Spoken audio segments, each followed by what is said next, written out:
Assalamualaikum warahmatullahi wabarakatuh.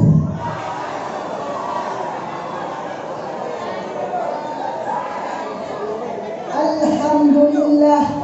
Allahumma salli ala sayyidina Muhammad wa ala alihi wa ashabihi ajma'in.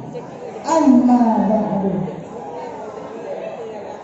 Doa restu kita bersama pada almarhum Abu Abi dan almarhumah Ummi. Allahumma ghfir lahum warhamhum wa'afihim wa'fu anhum. Ta'zim hormat yang kami muliakan pemimpin daerah Darul Ma'arifah beserta daerah Darul Ma'arif yang kami muliakan. Ta'zim hormat kepada seluruh dewan guru dan seluruh santri yang masih setianya mengabdi, belajar, mengajar di daerah yang tercinta ini. Semoga Allah berikan yang terbaik untuk kita. Sidang talabah yang Allah muliakan, dalam menjalani hidup di dunia ini tentu tak lepas daripada timbal balik dunia. Ada baik, ada buruk, ada tersesat, ada terpetunjuk.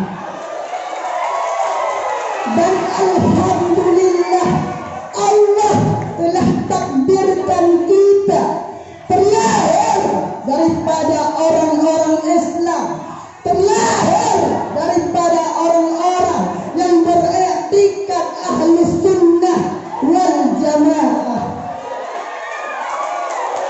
Kita tak bisa bayangkan kalau kita terlahir daripada mereka orang-orang kafir, terlahir daripada mereka yang tersesat menyesatkan. Na'udzubillah summa na'udzubillah. Rasulullah sallallahu alaihi wasallam pernah bersabda, akan berpecah umatku menjadi 73 golongan dan hanya satu yang akan selamat. Mereka adalah yang mengikuti caraku dan mereka yang mengikuti cara sahabat-sahabatku. Kita harus sunnah mengikuti cara Rasulullah dengan berpegang teguh pada hadis dan Al-Quran, dan cara kita mengimplementasikan hadis dengan cara sahabat-sahabat Rasulullah.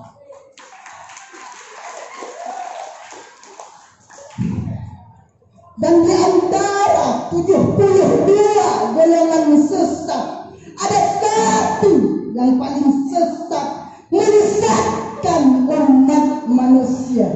Mereka adalah golongan Syiah. Na'udzubillah summa na'udzubillah.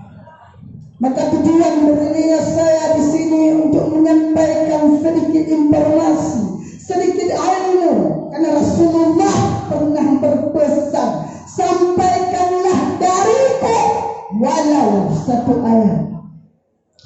Maka tergugahlah hati kami untuk menyampaikan satu mata syarahan pidato dengan judul menolak paham Syiah.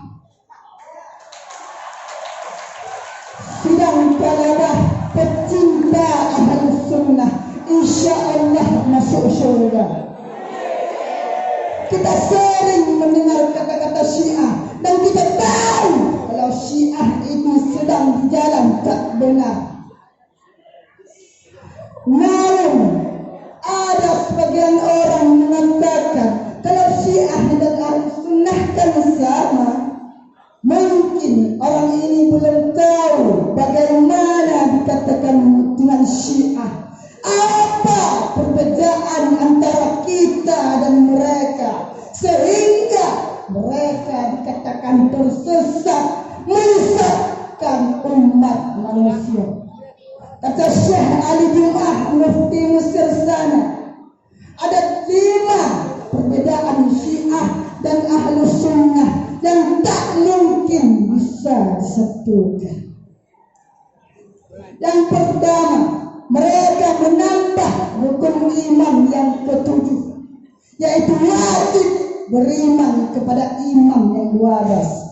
Bila mana Rasulullah wafat digantikan Sayyidina Ali, Sayyidina Ali wafat digantikan Sayyidina Hasan, Sayyidina Hasan wafat digantikan Sayyidina Husain, Sayyidina Husain wafat digantikan Sayyidina Zainal Abidin, Zainal Abidin wafat digantikan Ja'far Sadiq wafat digantikan Musa Al-Kadhim, Musa Al-Kadhim wafat saat digantikan dengan Ali Ridha, sampai ke Imam 12. Imam yang 12 masih hidup sampai sekarang. Beliau bersembunyi di dalam gua Syirdat Irak. Maka sesiapa yang tak percaya Imam yang 12 kafir, halal darahnya. Maka mereka mengkafirkan kita Ahlus Sunnah.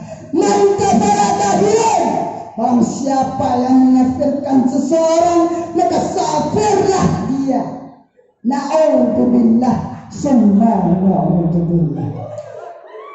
Yang kedua, mereka mengatakan setelah Rasulullah wafat digantikan Sayyidina Ali, maka sesiapa yang mengambil tahta Ali kafir, halal darahnya. Maka Abu Bakar dan Umar kafir. Bahkan ada yang lebih parahnya lagi, ada doa khusus melaknat Abu Bakar dan Umar, dibacakan setiap subuh. Allahumma an-sanamain Quraisy, ya Allah laknatlah Abu Bakar dan Umar, pengambil tahta Ali.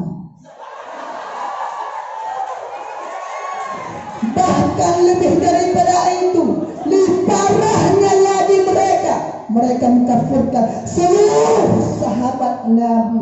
Na'udzubillah, summa na'udzubillah, kecuali 3. Salman Al-Farisi, Miqdad bin Aswad, Abu Zarda Al-Ghifari. Lain daripada itu, semua kafir. Maka mereka tak terima hadis Aisyah, Abu Hurairah, Umar, karena mereka mengatakan ini kafir. Yang ketiga, mereka mengatakan kalau Quran yang sering kita baca, Quran yang sering kita dengar, itu palsu, tidak original. Ustaz Utsman ini, Utsman bin Affan, pada di dalamnya banyak sekali nama-nama Ali tercantum, dibuat oleh Utsman. Ini tuduhan yang amat keji kepada sahabat Rasulullah. Na'udzubillah, summa na'udzubillah. Sidang talabah yang dirahmati oleh Allah. Pernah suatu waktu Syekh Sengki diajak debat oleh pembesar Syiah. Mereka berkata, ayo kita berdebat, kita cari mana yang benar. Kata Syekh Sengki, boleh kita berdebat. Lalu diangkatnya Quran sambil berkata, kalian percaya nggak ini? Karena supaya nanti kita berselisih, kita bisa kembali ke sini. Tapi apa jawab mereka? Kami tak percaya Quran itu. Quran itu bohong, Quran itu palsu, Quran itu tidak original, kata mereka.